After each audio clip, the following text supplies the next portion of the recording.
Hold a book near a window and watch the sunbeam. Tiny specks hang in the air, each outlined by scattered light. No one is observing in the human sense. Yet those specks announce themselves everywhere, on your retina, on the walls, on the camera sensor across the room. That is the intuition we need. In the quantum world, being seen is not about a conscious mind. It's about leaving copies, traces written into the surroundings. Begin with a single quantum object, say, an atom in a superposition of here and there. Let a detector listen for it.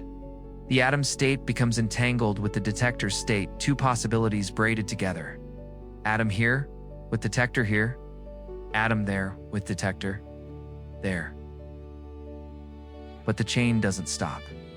Air molecules collide, light scatters, vibrations creep into the tabletop.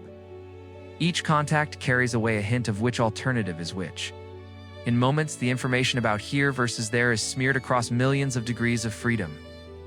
Photons, phonons, and thermal jostles, spreading outward like ripples on a lake that never end. The system doesn't flip a switch from fog to rock.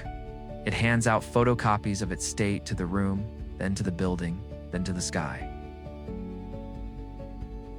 Quantum interference needs carefully kept phase relationships, the subtle alignments that let possibilities add or cancel. Entanglement with the environment hides those phases in a maze of countless correlations. From the system's point of view, the delicate alignments are effectively lost. Interference terms are washed out, not by a hammer blow, but by being diluted into everything else. Think of drawing a fine interference pattern on a chalkboard and then brushing it lightly with a sleeve, again and again. You never erase any one line decisively. You just blur it into background dust until the pattern can no longer be recovered in practice. That blurring is decoherence. It doesn't pick a winner, it makes the contest unplayable. Fundamentally, decoherence explains why we don't see cats half alive and half dead in daily life. The phases that would reveal both at once leak into the environment almost instantly, making that information inaccessible. Not all quantum states are equally fragile under this barrage of environmental contact. Some are naturally robust because the environment measures them over and over. These privileged survivors are called pointer states, the configurations that keep getting copied rather than scrambled. For objects in ordinary conditions, position is the standout. The air and the light in the room constantly sample where things are. Tiny differences in location scatter photons in noticeably different ways, so being at this place is the state that's redundantly reinforced. Momentum, phase delicate superpositions, and other airy possibilities get blurred. Positions and near-classical trajectories are what remain crisp. The environment is a relentless pollster that asks, thousands of times per microsecond, where are you? States that answer clearly get reported. States that waffle get averaged out of the newsfeed. Why do we agree on what we see? Because the environment acts like a broadcast network. When a dust mote floats in a shaft of light, it scatters vast numbers of photons that carry the same headline, dust mote here, moving this way.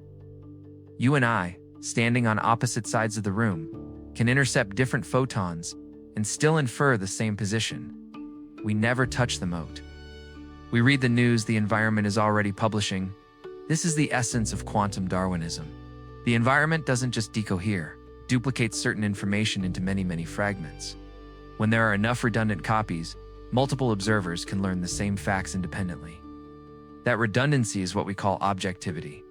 A story becomes real in society when it's printed in many newspapers, it's aired on many stations, mirrored across many sites.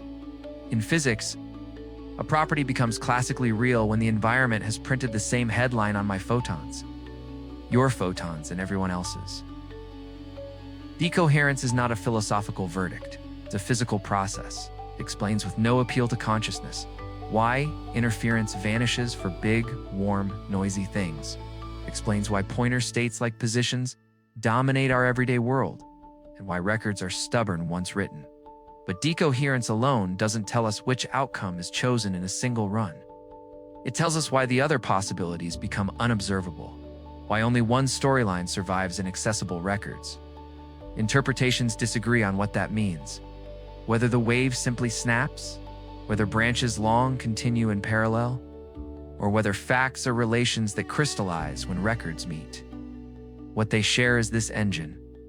Entanglement spreads, phases hide, redundancy blooms. Here's a walkthrough you can picture. Scene 1, ripple to static. A bright interference pattern slowly gives way to snowy speckle as an air density slider rises. The more the system talks to its surroundings, the less the pattern can reappear. Scene 2, the broadcast. Single dust mote, then expanding rings. Each ring is a shell of scattered photons carrying a copy of where it is. Small cameras pop up at random points, each reconstructing the same location from the light that reaches them. Scene 3, the survivors. A lineup of states such as sharp position, sharp momentum, delicate superpositions. The environment's vote counter favors position over and over. The others fade like ink in the rain. Decoherence and Quantum Darwinism give us a sturdy picture of how the classical world emerges. Possibility gets copied outward until only one storyline is left readable. We can now understand why observation doesn't require a mind, only a record, and why many minds will agree when they consult independent copies. But puzzles remain. What happens when two observers like Wigner and the friend hold incompatible records? How should we interpret experiments that let us decide after the fact which pattern to reveal? And can a single system carry a quiet, classical-style history between looks? Next, the mind-stretching tests such as Wigner's friend. Delayed choices, Legagard, and contextuality where we learn that quantum facts are not just fragile, they're about the questions we allow into the story. Here's your takeaway line for this part.